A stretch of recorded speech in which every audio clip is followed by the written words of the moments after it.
Hello guys, मैं अमित शर्मा फिर से आप लोगों के साथ में एसबीआई क्लर्क मेंस के लिए बेड़ा पार सीरीज़ में डे 8 के लिए जो हमारे एग्ज़ाम आने वाले एग्ज़ाम के लिए इम्पोर्टेंट क्वेश्चंस होने वाले हैं, current affairs, banking awareness and finance awareness लेके आया हूँ। आई होप आप सब लोग अच्छे होंगे, आप लोगों की पढ़ाई उससे भी ज़्यादा अच्छी होगी। और इस सीरीज़ में आज हमारा 8वां दिन है। इससे पहले 7 क्लासेस हो चुकी हैं। आप वो क्लास भी जाके ज्वाइन कर सकते हैं, पढ़ सकते हैं, वहाँ से भी काफ़ी कुछ आप लोगों को पढ़ने को मिल जाएगा। अगर आप लोग एसबीआई क्लर्क मेंस के लिए प्रिपरेशन कर रहे हैं तो वीडियो स्टार्ट करने से पहले आप लोगों का स्वागत है मेरे चैनल पर। और अगर आप लोग मेरे चैनल पर नए हैं तो आप your banking master YouTube channel को सब्सक्राइब कर लीजिए, जिससे आप लोगों को आने वाली हर एक वीडियो के बारे में इंफॉर्मेशन मिलती रहेगी और पढ़ने को आपको क्वेश्चंस मिलते रहेंगे। दूसरा, आप वीडियो को अपने दोस्तों के साथ भी शेयर कर लीजिए ताकि उनको भी कुछ पढ़ने को मिल जाए, वो भी आप लोगों के साथ सक्सेस हो जाएंगे। दूसरा, आप यूट्यूब के साथ में ज्वाइन कर लीजिए टेलीग्राम चैनल को भी। और टेलीग्राम चैनल को तो आप लोग ज्वाइन कर ही लीजिए, क्योंकि यहाँ पे जो भी मैं वीडियो डालता हूँ उस वीडियोज़ की पीडीएफ फाइल आप लोगों को यहाँ पे टाइम टू टाइम मिलती रहेगी। पीडीएफ फाइल लेने का फ़ायदा ये होगा कि जो भी हम वीडियो देख रहे हैं उनको रिवीजन करने में आप लोगों को आसानी होगी, क्योंकि विदाउट रिवीजन आप लोगों का पढ़ने का कोई फ़ायदा नहीं है। जब तक रिवीजन नहीं करोगे कोई भी चीज़ें आप लोगों को रिमाइंड नहीं रहने वाली। तो आप लोग ज्वाइन कर लीजिए टेलीग्राम चैनल और वहाँ से पीडीएफ फाइल आप लोग यहाँ से उसकी ले सकते हो हमारे हर एक वीडियो की। ठीक है जी, चलो स्टार्ट करते हैं आज की क्लास, ज़्यादा बातें ना करते हुए। और आज का फर्स्ट क्वेश्चन है आप लोगों के सामने। 5 formerly known as early salary. 5 एक फिनटेक कंपनी है जिसको अर्ली सैलरी के नाम से भी जाना जाता है। Has partnered with which bank, कौन से बैंक के साथ टाई अप किया है उसने, किसके लिए, to launch India's first numberless credit card. India's first number less credit card launch करने के लिए 5 ने किस कंपनी के साथ टाई अप किया है, किस बैंक के साथ टाई अप किया है, ये आप लोगों से पूछा है। तो इस क्वेश्चन का आंसर आ जाएगा एक्सिस बैंक। अब नंबर लेस क्रेडिट कार्ड का क्या मतलब है? आप लोगों के पास भी डेबिट कार्ड और क्रेडिट कार्ड होंगे। आप लोग ध्यान से देखना, या तो उसके आगे की साइड में आप लोगों को कुछ नंबर, जो कार्ड नंबर होता है वो लिखा हुआ मिलेगा, उसके ऊपर एक्सपायरी डेट मिलेगी, नाम आपका होता ही है, जैसे यहाँ पे विनीत कुमार लिखा है, और उस कार्ड की बैक साइड में आपको CVV नंबर मिलेगा। या फिर ऐसा कार्ड होगा आप लोगों के पास जिसके ऊपर कार्ड नंबर, एक्सपायरी डेट और CVV उसकी बैक साइड में मिलेगा, किसी भी कार्ड के ऊपर आगे नहीं होगा। लेकिन ये कार्ड ऐसा है जिसके ऊपर ना तो फ्रंट साइड में ना बैक साइड में कहीं पे भी कोई नंबर नहीं लिखा हुआ है, कोई डेट नहीं लिखी हुई है, कोई CVV नहीं लिखा हुआ है, सिर्फ आपको ये नाम के साथ में मिलेगा और बाकी इसके ऊपर कार्ड के फीचर्स लिखे होंगे। तो इस टाइप का कार्ड लॉन्च किया गया है 5 के द्वारा एक्सिस बैंक के साथ में। अब बात ये भी आती है कि अगर इसके ऊपर कार्ड नंबर नहीं है तो इसका फ़ायदा क्या, हम किसी भी कार्ड को कैसे पहचान दे सकते हैं? तो ये कार्ड को यूज़ करने वाले जो भी होंगे उनके लिए 5 ने एक ऐप बनाई है। उस ऐप को आप लोगों को अपने मोबाइल में इंस्टॉल करना होगा और उस ऐप में आपको इसका नंबर, इसकी जो भी डेट होगी वो डेट और CVV आप लोगों को सब कुछ वर्चुअली मिलेगा। आई बात समझ में? तो एक्सिस बैंक के साथ टाई अप किया गया है, इन चीज़ों का आप लोगों को ध्यान रखना है। और 5 की अगर बात करेंगे तो इसका हेड क्वार्टर कहाँ पे है? पुणे में है। ठीक है जी, चलो नेक्स्ट क्वेश्चन पे चलते हैं। नेक्स्ट क्वेश्चन है, with when did the PCA framework for non banking financial companies, जिनको NBFC कहते हैं, फर्स्ट एंट्री इनटू फोर्स, पहली बार का वो फोर्स उनके लागू हुए हैं NBFCs के ऊपर। PCA stand for prompt corrective action. इसके बारे में भी मैं आप लोगों को इन्फॉर्मेशन दूंगा आगे, तब तक आपकी क्वेश्चन पढ़िए। इस क्वेश्चन का आंसर आ जाएगा 2022 से। यानी पहले जो PCA फ्रेमवर्क थे वो फ्रेमवर्क सिर्फ बैंकों के ऊपर ही अप्लाई होते थे, NBFC के ऊपर नहीं होते थे, लेकिन अब 2022 से भी हर एक एनबीएफसी के ऊपर क्या होंगे, पीसीए फ्रेमवर्क लागू होंगे। ठीक है, अगर डेट, एक्चुअली डेट पूछी जाएगी तो आप लोगों का आंसर देना है 1 October 2022 based on the financial position of NBFCs March 31 March 2022, यानी 31 मार्च 2022 को जिस भी किसी एनबीएफसी का ऑडिट हो चुका होगा उसकी हालत को देख के 1 अक्टूबर 2022 से किसी भी एनबीएफसी के ऊपर पीसीए लग चुके हैं। नेक्स्ट पॉइंट है, the RBI issued a circular in December 2021 में सर्कुलर उसने दिया था कि communicate this development to the NBFC के बारे में 2021 में इसके लिए सर्कुलर दे दिया गया था, लेकिन ये लागू कब से हुए, 2022 से, आप लोगों को ध्यान रखना है। नेक्स्ट है, the reserve bank of India has decided to extend the PCA framework for non-banking financial companies to government NBFCs with effect from October 1, 2024, और वो किन के ऊपर लागू नहीं होंगे, एनबीएफसी में बेस लेयर की जो एनबीएफसी होती हैं उनके ऊपर लागू नहीं होंगे। ये आप लोगों को ध्यान रखना। अब यहाँ से 2 क्वेश्चन आप लोगों के लिए बन गए हैं। क्या क्वेश्चन बन गए हैं ये आप लोगों को ध्यान रखना है। मैं एक बार आप लोगों को फिर से रिवाइज कर देता हूँ सारी चीज़ें। जैसे कि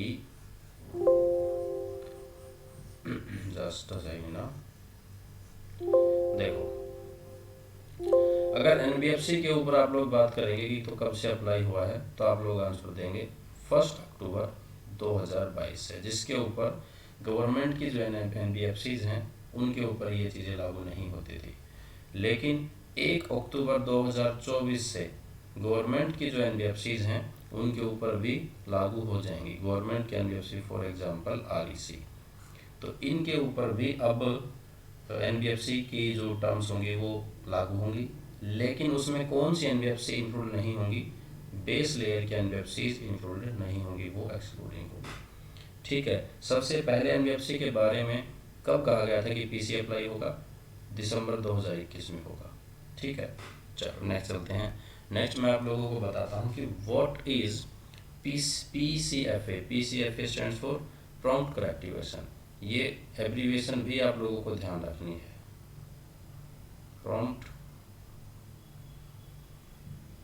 करेक्टिव एक्शन फ्रेमवर्क। ठीक है, प्रॉम्प्ट करेक्टिव एक्शन फ्रेमवर्क।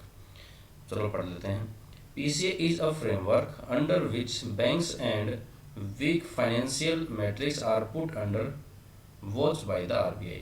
यानी किसी भी बैंक की अगर या किसी फाइनेंशियल इंस्टीट्यूशन की अगर फाइनेंशियल हालत उसकी बहुत ज़्यादा ख़राब है किसी भी रीज़न से, रीज़न क्या होंगे वो भी हम डिस्कस करेंगे, लेकिन समझो किसी बैंक की अगर हालत ख़राब है, वो हालत इतनी ख़राब है कि बैंक दिवालिया हो सकता है, तो उसको टाइमली सहारा देने के लिए गवर्नमेंट ऑफ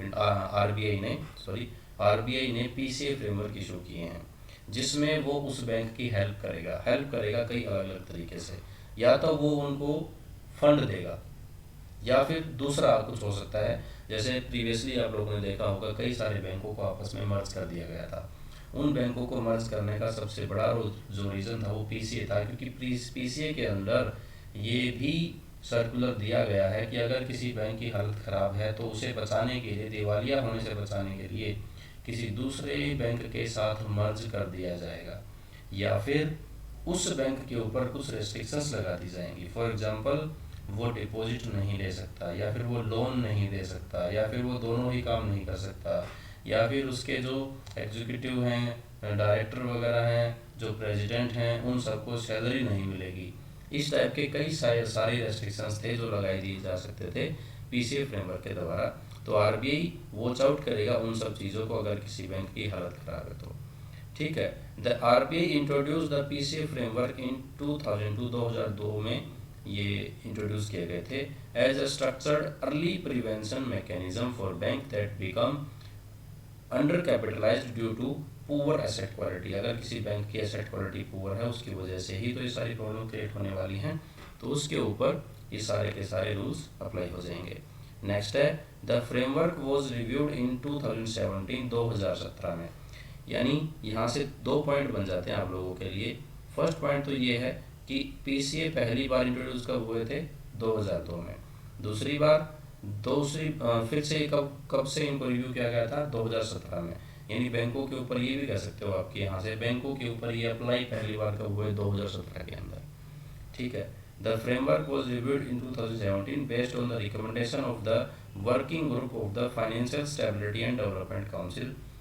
एक कमेटी यहाँ इनके इस बार बनाई गई थी, उस कमेटी ने रिकमेंडेशन इसके लिए की थी। ठीक है, the resolution regimes for financial institutions in India and the financial sector legislative reforms commission, इन सब के द्वारा ये सब चीज़ें डिफाइन की गई थी। पैरामीटर्स की बात करेंगे। अब यहाँ पे आप लोगों को ध्यान रखने की पैरामीटर कौन कौन से हैं। इनको ट्रिगर पॉइंट कहा जाता है कि जिसकी वजह से किसी भी बैंक के ऊपर पीसी लग सकता है, जिसमें फर्स्ट है CRAR, capital to risk weighted asset ratio. क्या होता है, मोटी भाषा में समझाता हूँ। बैंक जो भी लोन देते हैं उस लोन के अगेंस्ट बैंकों को अपने पास एक पैसा, एक अमाउंट रखनी होती है, जो उस अगर वो पैसा लोन जो दिया गया है वो NPA हो जाता है, नॉन परफॉर्मिंग हो जाता है, तो उस पैसे से बैंक की हालत ख़राब ना हो, बैंक दिवालिया ना हो, बैंक के पास इतना पैसा हो कि वो अपने कस्टमर्स का जो पैसा डिपॉजिट ले रहा है उनको दे सके। तो उस एक ऐसी अमाउंट जो बैंक लोन के अगेंस्ट अपने पास रखता है, उस पैसे को कहा जाता है रिस्क वेटेड एसेट रेशो। एक ऐसी कैपिटल जो रिस्क के तौर पे रखी जाती है, किसके रेशो में, जो पैसा उसने लोन दिया हुआ होता है। ठीक है, दूसरा है नॉन परफॉर्मिंग एसेट। बैंकों का अगर नॉन एसेट जो है वो नॉन परफॉर्मिंग हो जाता है, जो लोन दिया गया है वो लोन ज़्यादा से ज़्यादा उनका NPA होता हुआ जा रहा है, रिटर्न नहीं हो रहा है। तीसरा ROA, रिटर्न ऑन एसेट, यानी रिटर्न ऑन एसेट का मतलब होता है प्रॉफिट।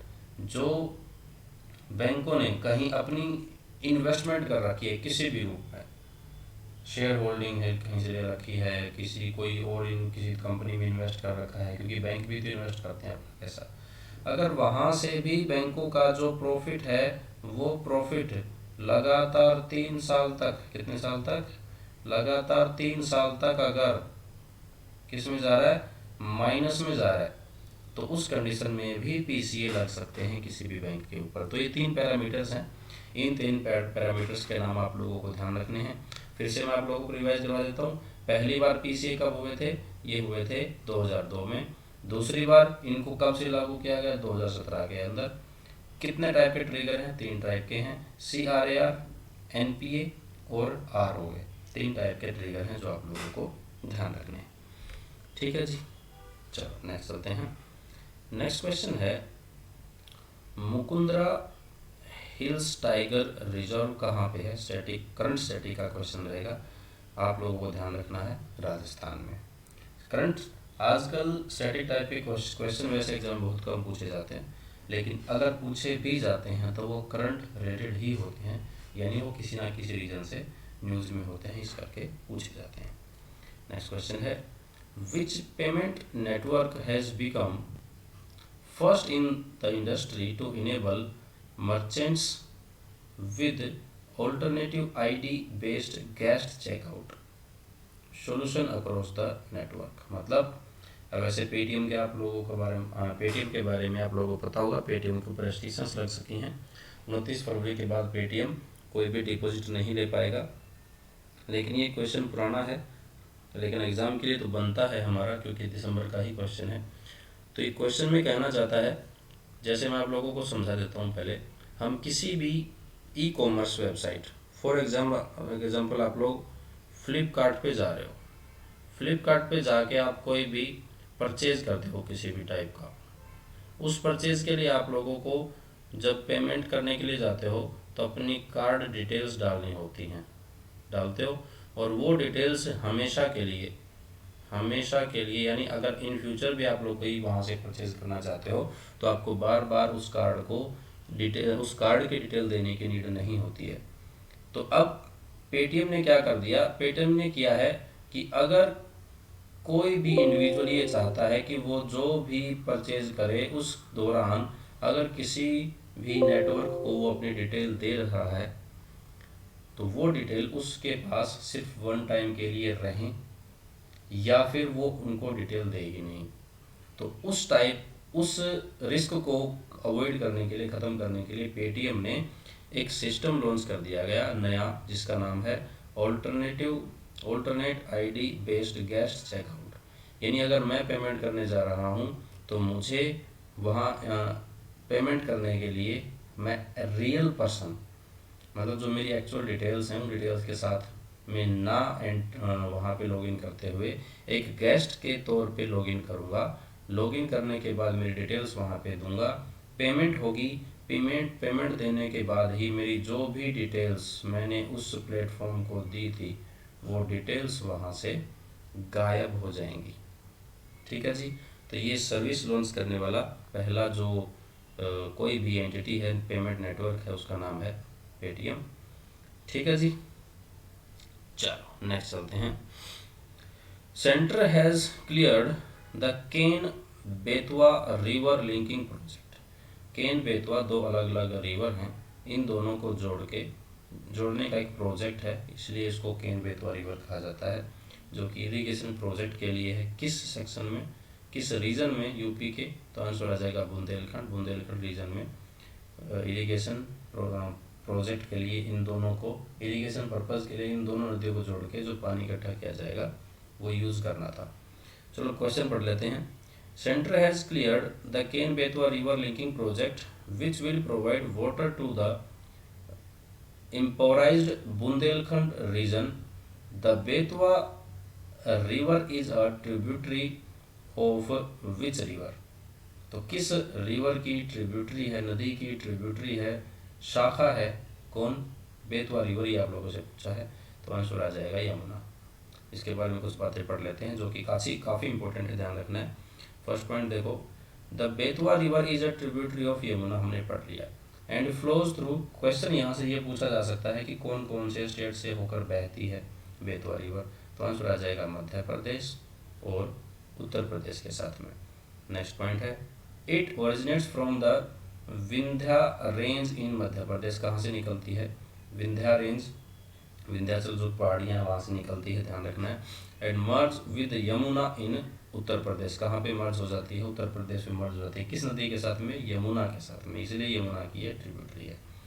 नेक्स्ट पॉइंट है, it has historical significance and it is mentioned in the epic Mahabharat.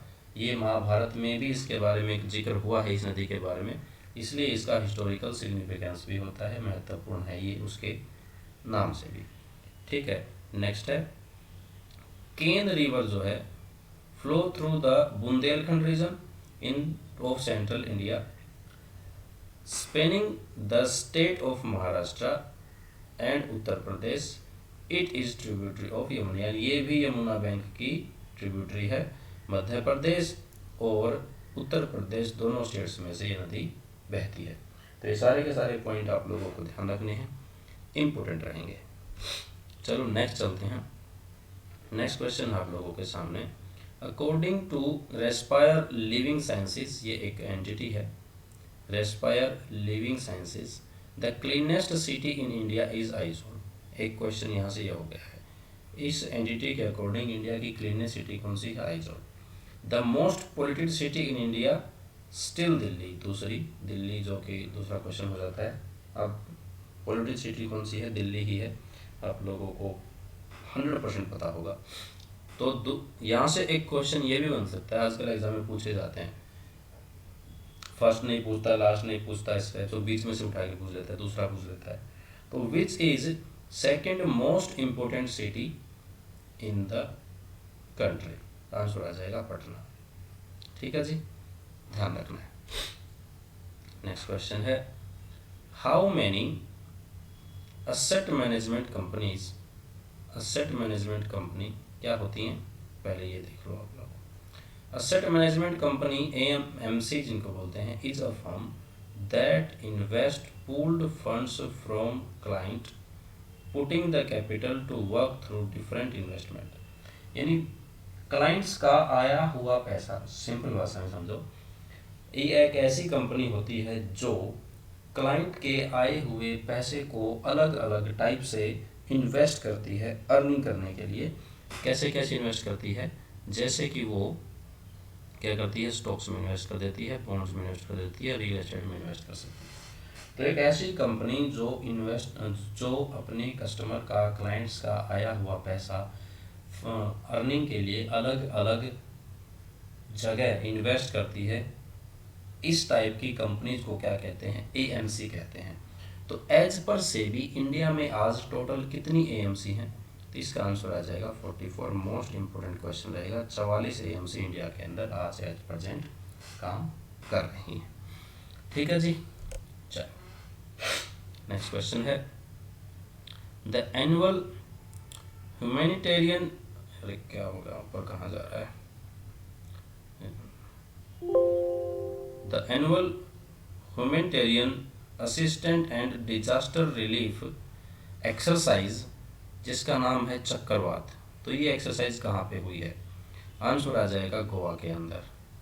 The annual joint HADR exercise stands for humanitarian assistance and disaster relief. Disaster relief के लिए जो भी exercise की गई थी जिसका नाम था चक्रवात। जैसे कोई भी अगर प्राकृतिक आपदा आ जाती है उससे निपटने के लिए अभ्यास किया जाता है, एक्सरसाइज की जाती है, उस एक्सरसाइज का नाम यहाँ पे दिया गया है humanitarian assistance and disaster relief, जिसका नाम था चक्रवात। ये कहाँ पे हुई है, गोवा में हुई है, ये आप लोगों से पूछा है। इसके बारे में कुछ एक इम्पोर्टेंट पॉइंट है जो कि ज़रूरी है आप लोगों के लिए पढ़ना, ध्यान रहे, पढ़ लेते हैं। The annual joint HADR exercise is a result of prime minister directive announced during the joint commanders conference 2015। तो यहाँ से ये क्वेश्चन आप लोगों के लिए बन जाता है कि ये चीज़ कब अनाउंस हुई थी कि इस टाइप का कोई भी अभ्यास किया जाएगा, तो 2015 में किया जाएगा। हाँ, आंसर आ जाएगा, सॉरी। नेक्स्ट पॉइंट है, this involves participation from all 3 services, यानी जो हमारी नेवी आर्मी है, पार्लियामेंट्री फोर्सेस के साथ में आ जाएंगी, as well as multiple disaster response organization, जैसे NDRF होता है, कोई NGO, academic institution and international organizations भी इसमें शामिल होती हैं इस एक्सरसाइज के लिए। और इंटरनेशनल ऑर्गेनाइजेशन जो हैं वहाँ से टोटल 8 कंट्रीज़ हैं, इन 8 कंट्रीज़ में से इस एक्सरसाइज के लिए इन्वॉल्वमेंट होती है। जैसे कंट्रीज़ के नाम आप लोगों को ऑन टिप्स होने चाहिए, Comoros, Madagascar, Maldives, Mauritius, Mozambique, Seychelles, Sri Lanka and Tanzania. तो ये टोटल 8 ऐसी कंट्री हैं जिनके नाम आप लोगों को याद होने चाहिए। ठीक है जी, चलो नेक्स्ट चलते हैं। नेक्स्ट क्वेश्चन है, which city hosted national archery championship कब 2023 में, तो कौन सी सिटी ने नेशनल आर्चरी चैंपियनशिप 2023 में जीती थी, आंसर आ जाएगा, सॉरी होस्ट किया था, जीती नहीं थी, अयोध्या सिटी में, जहाँ पे राम मंदिर बना है। आप सब लोग जानते ही हैं, बताने की क्या नीड है। तो राम मंदिर जहाँ पे बना है वहाँ पे ये चैंपियनशिप हुई थी 2023 के अंदर। ठीक है जी, चलो नेक्स्ट चलते हैं। विच player becomes costliest player in Pro Kabaddi League auction in at 2.35 crore. जो 2023 के अंदर प्रो कबड्डी जो लीग हुई थी अभी, उसमें सबसे कॉस्टलियर प्लेयर कौन था, ये आप लोगों से पूछा है, जिसकी वैल्यू कितनी थी, 2.35 करोड़। तो ईरान का एक कबड्डी प्लेयर है जिसका नाम है सादलोई की सादलो, जो भी आप लोग इसको पढ़ना चाहें, सादलोई, वैसे इसका सही प्रोनाउंसिएशन रहेगा सादलोई। ये ईरान से है, ये सबसे ज़्यादा कॉस्टलीस्ट प्लेयर थे जिनकी वैल्यू थी 2.35 करोड़ रुपए। और ये कौन सी टीम में इनको लिया गया था, पुनेरी पल्टन की टीम में लिया गया था। और अब की बार का सेशन कौन सा सीज़न था, ये 9 सीज़न था। किसने जीता था, ये सीज़न जयपुर ने जीता था। किसको हरा के, पुनेरी पल्टन को हरा के ही जीता था। कितने से हराया था, 33-29 के स्कोर से हराया था 9 सीज़न में जयपुर ने इस सीजन को जीत लिया था। ठीक है जी, चलो नेक्स्ट क्वेश्चन है who is elected chairman of the AMFI। AMFI stands for association of mutual funds in India. तो AMFI के चेयरमैन किनको बनाया गया है, आंसर आ जाएगा नवनीत मुनोट। ये आप लोगों के सामने मिस्टर नवनीत मुनोट हैं, ध्यान रखना है। चलो जी, नेक्स्ट क्वेश्चन है हाउ मैनी अकाउंट्स अंडर महिला सम्मान सेविंग सर्टिफिकेट। ये एक स्कीम थी, महिला सम्मान सेविंग सर्टिफिकेट स्कीम, जिसको MSSC भी कहा जाता है, और ये भी आप लोगों को ध्यान रखना है, एब्रीविएशन एग्जाम में पूछी जा सकती है। MSSC महिला सम्मान सेविंग सर्टिफिकेट, इस स्कीम के अंतर्गत कितने अकाउंट खोले जा चुके हैं, ये डेटा आप लोगों को याद होना चाहिए। आंसर आएगा 18 लाख। ठीक है जी, 18 लाख अकाउंट खोले जा चुके हैं और करीबन 11,000 करोड़ रुपए से ज़्यादा अकाउंट खोले जा चुके हैं। इस स्कीम के बारे में कुछ इंपॉर्टेंट बातें आप लोगों को ध्यान रखनी है, जैसे एलिजिबिलिटी पीरियड, यानी ये स्कीम का पीरियड कितना है, तो ये 1 अप्रैल 2023 से 31 मार्च 2025 तक के लिए लॉन्च की गई, सिर्फ 2 साल के लिए स्कीम लॉन्च की गई थी। दूसरा, हु कैन इन्वेस्ट, इस स्कीम में कौन इन्वेस्ट कर सकता है, तो इस स्कीम में सिर्फ वुमेन इन्वेस्ट कर सकती हैं। दूसरा, मिनिमम इन्वेस्टमेंट कितनी है, इस स्कीम के अंदर अगर कोई इन्वेस्ट करना चाहे तो उसकी मिनिमम इन्वेस्टमेंट 1000 रुपीज़ रहेगी। मैक्सिमम इन्वेस्टमेंट कितनी हो सकती है, 2 लाख रुपए तक, सिर्फ 2 लाख रुपए तक की ही इन्वेस्टमेंट इसमें हो सकती है मैक्सिमम। दूसरा, इंटरेस्ट रेट कितना दिया जा रहा था, 7.50 7.5% दिया जा रहा था। इंटरेस्ट किस टाइप से कैलकुलेट होगा, तो क्वार्टरली होगा। अगर क्वार्टरली कैलकुलेट होगा तो उस कंडीशन में ये रेट कितनी हो सकती है, ये 7.71% पे पहुंच जाएगी। टेन्योर ऑफ द इन्वेस्टमेंट कितना होगा, 2 साल, जैसे कि हम ऊपर भी पढ़ चुके हैं, 2 साल के लिए ही किया गया है। How many times you can invest, आप कितनी ही बार इसमें इन्वेस्ट कर सकते हो, लेकिन आपकी टोटल इन्वेस्टमेंट अमाउंट जो होगी वो 2 लाख रुपए से ज़्यादा नहीं हो सकती, ये आप लोगों को ध्यान रखना है। नेक्स्ट है प्री मैच्योर विड्रॉल, अगर आप लोग करते हैं तो 40% आफ्टर ईयर, 1 साल के बाद आप लोग 40% इसमें विड्रॉल कर सकते हैं। प्री मैच्योर क्लोजर अगर करते हैं तो भी कर सकते हैं। एलिजिबल विद सर्टेन रेस्ट्रिक्शंस, कुछ कंडीशंस होंगी, रूल्स होंगे, उनके अकॉर्डिंग आप लोग इस स्कीम को क्लोज भी कर सकते हैं। टैक्स बेनिफिट, यहाँ पे किसी भी टाइप का कोई भी टैक्स बेनिफिट नहीं है। उसके बाद वेयर टू ओपन, इसको आप लोग पोस्ट ऑफिस या बैंकों में जाके ओपन कर सकते हो, 2 ही जगह पे आप लोगों को इसकी सर्विस मिलेगी। तो ये सारे के सारे पॉइंट आप लोगों के टिप्स पे होने चाहिए, एग्जाम के लिए सुपर मोस्ट इम्पोर्टेंट क्वेश्चन रहेगा। ठीक है जी, चलो नेक्स्ट चलते हैं। नेक्स्ट क्वेश्चन है 9th G20, अब की बार इंडिया में होती है पता होगा, G20 पार्लियामेंट्री स्पीकर्स की जो समिट हुई थी वो कहाँ पे हुई थी, तो ये नई दिल्ली में हुई थी। नई दिल्ली में एक नई जगह, जिसको यशोभूमि कहा जाता है, कन्वेंशन सेंटर जिसको बोलते हैं, ये एक नई जगह, ऐसा स्टेशन बना दिया गया, जगह बना दी गई जहाँ पे इंटरनेशनल नेशनल के जो भी कुछ इंपॉर्टेंट मीटिंग्स होंगी वो यहाँ पे हो सकती हैं। इसके बारे में काफ़ी कुछ इंपॉर्टेंट बातें हैं, पहले भी मैं इसके ऊपर वीडियो बना चुका हूँ, अभी मैं कुछ इंपॉर्टेंट बातें आप लोगों को बता देता हूँ।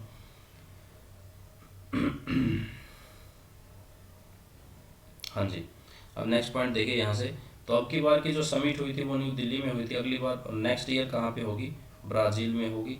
ब्राज़ील के प्रेसिडेंट को अब की बार इसका जो एक मशाल टाइप से होता है, डॉक्यूमेंट होता है, सर्टिफिकेट, वो सौंप दिया गया था। तो इस साल 2023 में हुई है इंडिया में, 2024 में होगी ब्राज़ील में, आप लोगों को ध्यान रखना है। यहाँ की देखो 2-3 बात इंपॉर्टेंट बताता हूँ जो हमारे एग्जाम के पॉइंट ऑफ व्यू से इम्पोर्टेंट है। The main auditorium comprises 15 convention room, कितने रूम्स हैं यहाँ पे, 15, इंक्लूडिंग द मेन ऑडिटोरियम, उसके साथ में ऑडिटोरियम भी इंक्लूडेड ही रहेगा 15 में। The grand the grand ball room and 13 meeting rooms with the total capacity of holding 11,000 delegate, यानी एक साथ में कितने डेलीगेट्स यहाँ पे बैठ सकते हैं, इंसान बैठ सकते हैं, 11,000 बैठ सकते हैं। It will be one of the world's largest MIC stands for meeting, incentives, conferences and exhibition, यानी किसी टाइप की मीटिंग होनी है, कोई कॉन्फ्रेंस होनी है, कोई एग्जीबिशन होनी है, उसके लिए बैठने के हिसाब से ये वर्ल्ड का सबसे बड़ा क्या है, माइस है, जगह है, प्लेस है, ठीक है। The main attraction of this multipurpose convention centre is the auditorium, यहाँ का जो ऑडिटोरियम है वो सबसे ज़्यादा अट्रैक्ट करने वाली जगह है। Which is largest in the country, country में सबसे लार्जेस्ट है। क्यों? क्योंकि इसकी बैठने की कैपेसिटी कितनी है, 6,000 गेस्ट यहाँ पे एक साथ बैठ सकते हैं। इसी रीज़न से ये काफ़ी अट्रैक्ट करने वाली जगह है, ठीक है जी। चलो नेक्स्ट क्वेश्चन हमारे सामने, नेक्स्ट क्वेश्चन है which state celebrates hornbill festival, कौन से स्टेट में हॉर्नबिल फेस्टिवल मनाया जाता है, तो ये नागालैंड में मनाया जाता है। स्टैटिक करंट का क्वेश्चन रहेगा, ठीक है जी। चलो नेक्स्ट क्वेश्चन पे चलते हैं। नेक्स्ट क्वेश्चन है आप लोगों के सामने, who has won the prestigious Saraswati सम्मान इन 2022, 2022 का सरस्वती सम्मान किसे मिला है। ये मिला है एक राइटर हैं, तमिल राइटर, जिनका नाम है शिवा सनकारी। आप लोगों के सामने ये हैं रेडी, शिवा सनकारी, जिनकी एक राइट की गई एक पुस्तक थी जिसका नाम था सूर्या वंशम। इसके अगेंस्ट इनको सरस्वती सम्मान मिला है 2022 का, ठीक है जी। चलो नेक्स्ट चलते हैं फिर। नेक्स्ट क्वेश्चन आप लोगों के सामने, एक सेकेंड, मुझे ऐसा लग रहा है कि क्वेश्चन छोड़ तो नहीं दिया, नहीं सही है। चलो नेक्स्ट चलते हैं। नेक्स्ट क्वेश्चन है ज़ंस्कार फेस्टिवल कौन से स्टेट में, कौन सी यूटी में मनाया जाता है, तो आंसर आ जाएगा लद्दाख में। और जैसे हम लोगों ने प्रीवियस क्वेश्चन पढ़ा था हॉर्नबिल, या फिर ये वाला ज़ंस्कार फेस्टिवल किस पर्पज़ के लिए इस टाइप के फेस्टिवल्स मनाए जाते हैं। The festival aimed to support traditional folk artist, traditional जो फोक आर्टिस्ट होते हैं उनको सपोर्ट करने के लिए, कल्चरल परफॉर्मेंस को सपोर्ट करने के लिए, कोई वहाँ के हैंडलूम होते हैं स्पेशल, कई स्टेट्स के होते हैं उनको सपोर्ट करने के लिए, कई टाइप के हैंडीक्राफ्ट आर्टिसंस होते हैं उनको सपोर्ट करने के लिए, यानी जो एंशियंट चीज़ें हैं उन सब चीज़ों को जीवित रखने के लिए ये स्पेशल टाइप के फेस्टिवल ऑर्गेनाइज किए जाते हैं बाय द स्टेट और बाय द यूटी, ठीक है जी। तो आप लोगों को ध्यान रखना है। चलो नेक्स्ट चलते हैं। नेक्स्ट क्वेश्चन है who is the chairman of south Indian bank, south Indian bank के चेयरमैन किनको बनाया गया है, आंसर आ जाएगा मिस्टर विजय कुरियन। ये हैं आप लोगों के सामने मिस्टर विजय कुरियन, ध्यान रखना है। चलो जी नेक्स्ट चलते हैं। नेक्स्ट क्वेश्चन है name the Indian athlete who is appointed brand ambassador, किसका, लोरियस, लोरियस का ब्रांड एम्बेसडर। लोरियस क्या है, लोरियस एक ग्लोबल स्पोर्ट्स बेस्ड चैरिटी है with a core mission of improving the lives of the young people. Young people जो हैं उनकी life को अच्छा बेहतर बनाने के लिए अगर कोई खेलना चाहता है, कुछ करना चाहता है उस फील्ड में, तो ये एक एनजीओ कह सकते हो आप इसको, एनजीओ टाइप से एक है ये ऑर्गेनाइजेशन जिसका नाम है लोरियस। तो इसका एम्बेसडर बनाया गया है किसी इंडियन एथलीट को, किनको बनाया गया है ये आप लोगों को ध्यान रखना है। आंसर आएगा नीरज चोपड़ा, इनको आप भली बात ही जानते हो, he is such a great person, तगड़ा छोरा है, हरियाणा से है, ठीक है जी। चलो नेक्स्ट चलते हैं। नेक्स्ट क्वेश्चन है which city is set to become India's first wetland city, India की फर्स्ट वेटलैंड सिटी कौन सी सिटी को बनाया गया है, तो इसका आंसर आप लोगों के सामने आ जाएगा उदयपुर, उदयपुर को बनाया गया है, आप लोगों को ध्यान रखना है। एक सेकंड मैं आप लोगों को, हाँ जी चलो नेक्स्ट पॉइंट पढ़ लेते हैं। The Rajasthan government in collaboration with environment and forest department is making concerted effort to elevate Udaipur also known as the city of lake. Udaipur को किस नाम से जाना जाता है, सिटी ऑफ लेक्स के नाम से भी जाना जाता है। The international prominence by aiming to become India's first wetland city, India की फर्स्ट वेटलैंड सिटी के नाम से जाना जाता है।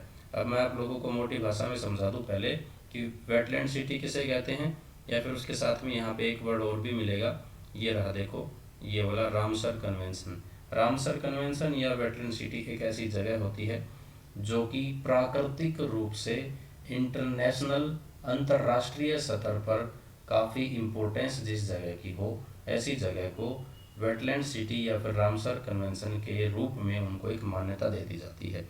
तो इसी लाइन में इंडिया की किस सिटी को, जो कि फर्स्ट सिटी है जिसको वेटलैंड सिटी का दर्जा दिया गया है, तो आंसर आप लोगों के सामने है उदयपुर। ठीक है जी, चलो नेक्स्ट पढ़ते हैं, कुछ इंपॉर्टेंट बातें आप लोगों को पढ़नी है। Udaipur with its striking natural beauty, देखिए आप, natural beauty and ecological significance, इन दोनों की वजह से is poised to fulfil all the requirement stipulated by the Ramsar convention, की जो भी रिक्वायरमेंट होती है उन सब रिक्वायरमेंट्स को फुलफिल करता है। किस वजह से? यहाँ की नेचुरल ब्यूटी की वजह से और इकोलॉजिकल सिग्निफिकेंस की वजह से। ठीक है, ये कितने एरिया को कवर करती है? तो ये 37 स्क्वायर किलोमीटर, 37 स्क्वायर किलोमीटर के एरिया को कवर करती है। ये डेटा आप लोगों को याद होना चाहिए। ठीक है, the city is graced by 5 major lake, यहाँ की जो सबसे बड़ी लेक हैं वो 5 लेक हैं, जिनमें फर्स्ट है पिचोला लेक, सेकंड है फतेह सागर, थर्ड है रंग सागर, फोर्थ है स्वरूप सागर और फिफ्थ है दूध तलाई। ये 5 लेक के नाम आप लोगों को याद होने चाहिए। उसके बाद presently there are 42 wetland cities situated across 17 nation. All over India अगर हम बात करते हैं तो कितनी वेटलैंड सिटी हैं? आंसर आप लोगों को ध्यान रखना है 42। और अगर किसी भी एक कंट्री के बारे में अगर बात करेंगे तो जो चाइना है, चाइना में सबसे ज़्यादा कन्वेंशन ये वेटलैंड सिटीज़ हैं, जिनकी टोटल संख्या आप लोगों को बतानी है 13। तो सबसे ज़्यादा रहेंगे चाइना में। इंडिया की बात करोगे तो सिर्फ एक, जो कि उदयपुर। वर्ल्ड की बात करोगे तो आप लोगों का आंसर देना है 42। ठीक है जी, चलो नेक्स्ट चलते हैं। नेक्स्ट क्वेश्चन है आप लोगों के सामने, north America first Gandhi museum कहाँ पे ओपन किया गया है? सिंपल साधारण सा क्वेश्चन है, ध्यान रखना है। आंसर आएगा ह्यूस्टन में लॉन्च किया गया है, जो कि अमेरिका में है। वहाँ का first Gandhi museum North America का। चलो जी, नेक्स्ट है which airport is, next question, which airport is first in Asia to commission disabled aircraft recovery kit. एक समझो आप गैराज बना दिया गया है जो कि एशिया का फर्स्ट है, और उसको, उस गैराज को इनकी लैंग्वेज में डीजीसीए या फिर एयरलाइन की लैंग्वेज में क्या कहा जाता है? डिसेबल्ड एयरक्राफ्ट रिकवरी किट, जिसको डार्क बोलते हैं। तो ये कहाँ पे बनाया गया है? ये मुंबई में लॉन्च कर दिया गया है। ये जैसे कोई भी एयरक्राफ्ट किसी भी वजह से अगर नुकसान उसमें होता है तो उनकी रिपेयरिंग वगैरह यहाँ पे होगी। कहाँ पे होगी? डार्क में होगी। और एशिया का कहाँ पे बना दिया गया? मुंबई में बना दिया गया। ठीक है जी, चल नेक्स्ट चलते हैं। नेक्स्ट है SBI SBI fund management limited is going to acquire how much % stake in IndusInd Bank Limited। कल GIIC का एग्ज़ाम था, उस एग्ज़ाम में भी इस टाइप का एक क्वेश्चन पूछा गया था। ये भी आप लोगों को ध्यान रखना। वहाँ जो क्वेश्चन था वो HDFC बैंक से रिलेटेड था, जहाँ तक मुझे याद आ रहा है। कल का ही क्वेश्चन था, मैंने क्वेश्चन चेक किए थे।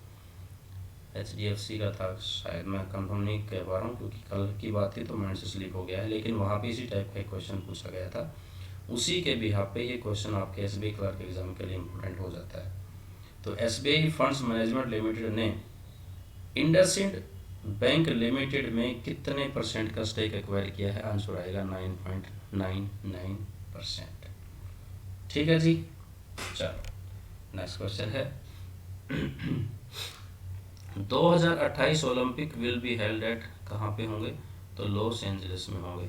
अब यहाँ से कुछ इंपॉर्टेंट बातें आप लोगों को पढ़नी है। इंटरनेशनल ओलंपिक कमेटी IOC जिसको बोलते हैं has accepted the proposal to include cricket in the Los Angeles 2028 Olympic. In 2028 के ओलंपिक गेम्स जो लॉस एंजल्स में होने जा रहे हैं वहाँ पे क्रिकेट भी होगा अब की बार, ध्यान रखना। 13 अक्टूबर आईओसी प्रेसिडेंट कौन है? थॉमस बाच made the announcement after the IOC executive board meeting, जो कि कहाँ पे हुई थी? मुंबई में हुई थी। तो ये भी बात आप लोगों को ध्यान रखनी है कि 2023 में आईओसी की बोर्ड मीटिंग कहाँ पे हुई थी? मुंबई में हुई थी, जहाँ पे टोटल 5 गेम को इंक्लूड किया गया था, जिनमें क्रिकेट तो है ही, क्रिकेट में T20 फॉर्मेट रहेगा, उसके साथ में और 4 गेम्स हैं जिनको इंक्लूड किया गया था, जिसमें एक है बेसबॉल या सॉफ्टबॉल बोलते हैं, दूसरा है फ्लैग फुटबॉल, तीसरा है स्क्वैश और चौथा है लैक्रोस। तो ये 4 और 5वां आप लोगों के साथ में हो गया है क्रिकेट 2020 फॉर्मेट। 5 गेम यहाँ पे न्यू इंक्लूड किए गए हैं, ठीक है जी। Next point, cricket last appeared at the 1900 Paris Olympic, यानी 1900 में जो पेरिस ओलंपिक हुए थे वहाँ पे क्रिकेट खेला गया था। When a team from Britain से जो टीम थी defeated a team representing France की जो टीम को रिप्रेजेंट कर रहा था उसको हराया था, यानी जीती थी वहाँ पे ब्रिटेन और हारा कौन था? फ्रांस, 1900 के पेरिस ओलंपिक में। उसके बाद however cricket has been seen at 2 editions, 2 edition में देखा गया था, किसमें? कॉमनवेल्थ गेम्स में देखा गया था, जिनमें से एक तो था कुआलालंपुर में, कब हुआ था? 1998 में, और दूसरा था बर्मिंघम, कहाँ पे, कब हुआ था? 2022 में। तो ये सारा का सारा डेटा आप लोगों की फिंगर टिप्स में होना चाहिए, ध्यान रहे। चलो नेक्स्ट चलते हैं। नेक्स्ट क्वेश्चन है ministry of statics and programme implementation. Ministry of statics and programme implementation, ये यहाँ तक पूरा नाम है, आप लोगों को ध्यान रखना है। तो ministry of statics and programme implementation जो है उसने रिलीज़ की है एक रिपोर्ट, उसके अकॉर्डिंग उसने कौन सी रिपोर्ट रिलीज़ की है? उसने रिलीज़ की है लेबर फोर्स सर्वे रिपोर्ट 22-23 2022-23। उसके according female labour force participation rate increase हुआ है कितने परसेंट पे? यानी पहले जो औरतें काम करती थी अब उससे ज़्यादा काम कर रही हैं। तो पहले जो टोटल लेबर होती थी उसमें से होती थी 23.3% और अब कितनी करती हैं? 37%। नया डेटा यहाँ पे कितना आप लोगों को आंसर देना है? 37%, और पहले कितना था? 23.3%। ठीक है जी। चलो नेक्स्ट चलते हैं। नेक्स्ट क्वेश्चन है who will be conferred the Satyajit रे लाइफ टाइम अचीवमेंट अवार्ड। ये वैसे इनको अवार्ड मिल चुका है। सत्यजीत रे लाइफ टाइम अचीवमेंट अवार्ड कब? 54th इंटरनेशनल फिल्म फेस्टिवल जो कि इंडिया में हुआ था, वहाँ पे किन को सत्यजीत रे लाइफ टाइम अचीवमेंट अवार्ड मिला है? तो ये एक हॉलीवुड एक्टर और प्रोड्यूसर हैं जिनका नाम है माइकल डॉगलास, आप लोगों के सामने इनको ये अवार्ड मिला है। इनकी एक मूवी मैंने देखी हुई है जिसमें ये चींटियाँ बनाते हैं, छोटी छोटी चींटियाँ जो इनकी ऑर्डर पे काम करती हैं, आपने भी देखी होगी। उसका मूवी का नाम तो मुझे याद नहीं है। Ant-Man, the Ant-Man, yes, the Ant-Man इनकी मूवी का नाम था। ठीक है जी। चलो नेक्स्ट चलते हैं। नेक्स्ट क्वेश्चन है name the Europe's first private rocket. Europe के फर्स्ट प्राइवेट रॉकेट का नाम बताओ। Which has been launched by Spanish aerospace company, जिसका नाम है PLD स्पेस। तो उस रॉकेट का नाम आप लोगों ने देना है म्यूरा 1 प्राइवेट रॉकेट है जिसे लॉन्च किया है स्पेनिश की एरोस्पेस कंपनी PLD स्पेस ने। ठीक है जी। चलो नेक्स्ट क्वेश्चन है periodic labour force survey for the first time April June quarter 2023-24 का जो था उसमें इंडियाज अनएम्प्लॉयमेंट रेट डिक्लाइंड, बोल रहे हैं कि इंडिया की अनएम्प्लॉयमेंट जो है, बेरोजगारी है जो वो कम हुई है। कितने परसेंट पे कम हुई है ये आप लोगों से पूछा है। कौन से एरियाज में? अर्बन एरिया में। तो 6.6% कम हुई है अनएम्प्लॉयमेंट अर्बन एरिया में। ठीक है जी। चलो नेक्स्ट चलते हैं। नेक्स्ट क्वेश्चन है who is the brand ambassador of Puma. Puma का नया ब्रांड एम्बेसडर बनाया गया था मोहम्मद सामी, जो कि बॉलर हैं काफ़ी अच्छे, आप लोग सब जानते हो। चलो नेक्स्ट क्वेश्चन है। नेक्स्ट है, who is the author of the book title knife. Knife एक बुक है, उस बुक के राइटर कौन है? सलमान रश्दी। आप लोगों को ध्यान रखना है, ये है सलमान रश्दी, काफ़ी बुक्स लिखते रहते हैं और इनकी काफ़ी सारी बुक्स पहले एग्जाम में पूछी जा चुकी हैं। चलो नेक्स्ट है, who is on top position, who is on top position कब, कहाँ पे? 2023 Forbes list of India's 100 richest person में। तो अब आँख बंद करके आंसर दे सकते हो, मुकेश अंबानी, जिनकी नेटवर्थ कितनी थी? $92 बिलियन। ठीक है जी। चलो नेक्स्ट है, नेक्स्ट क्वेश्चन है, who to become Ecuador's youngest ever president. तो इंडिया के यंगेस्ट, अब तक के यंगेस्ट प्रेसिडेंट कौन बने हैं? आंसर आएगा डैनियल नाबोवा, ये आप लोगों के सामने है, ध्यान रखना है। तो ये थे आज के कुछ इंपॉर्टेंट क्वेश्चंस जो हम लोगों ने डिस्कस किए। आई होप आप लोगों को समझ आए होंगे। कहीं से कोई डाउट रह गया है, कोई किसी भी टाइप का, तो आप लोग मुझसे पूछ सकते हैं, मैं आप लोगों को उसका आंसर दूंगा। कमेंट आप मुझे कर सकते हैं। इसके अलावा भी आप लोगों का कोई अगर कोई डाउट है, कोई क्वेश्चन है, कुछ आप लोगों को पूछना है, तो आप मुझसे पूछ सकते हैं, मैं उसकी वीडियो बना के आप लोगों को दे दूँगा, या नेक्स्ट वीडियो में उसको डिस्कस कर लेंगे। तो वीडियो एंड करने से पहले थैंक्स, आप लोगों ने वीडियो वॉच की यहाँ तक, और आप लोगों से रिक्वेस्ट है, वीडियो को शेयर कर लीजिए अपने दोस्तों के साथ में, चैनल को सब्सक्राइब कर लीजिए, और टेलीग्राम चैनल को तो आप लोग ज्वाइन कर ही लो, क्योंकि यहाँ पे जो भी मैं वीडियो पोस्ट कर रहा हूँ उनकी PDF फाइल आप लोगों को मिलेगी, जो कि रिवीजन में आप लोगों की हेल्प करने वाली है। योर बैंकिंग मास्टर, अगर आप लोग टेलीग्राम पे जाके सर्च करोगे तो आप लोगों को चैनल मिल जाएगा। डिस्क्रिप्शन बॉक्स में भी मैंने लिंक दे रखा है, वहाँ से ज्वाइन कर सकते हो।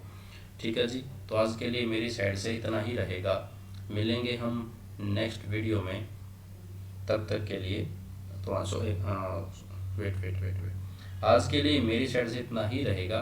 थैंक यू वेरी मच, मिलेंगे हम नेक्स्ट वीडियो में, तब तक के लिए बाय बाय।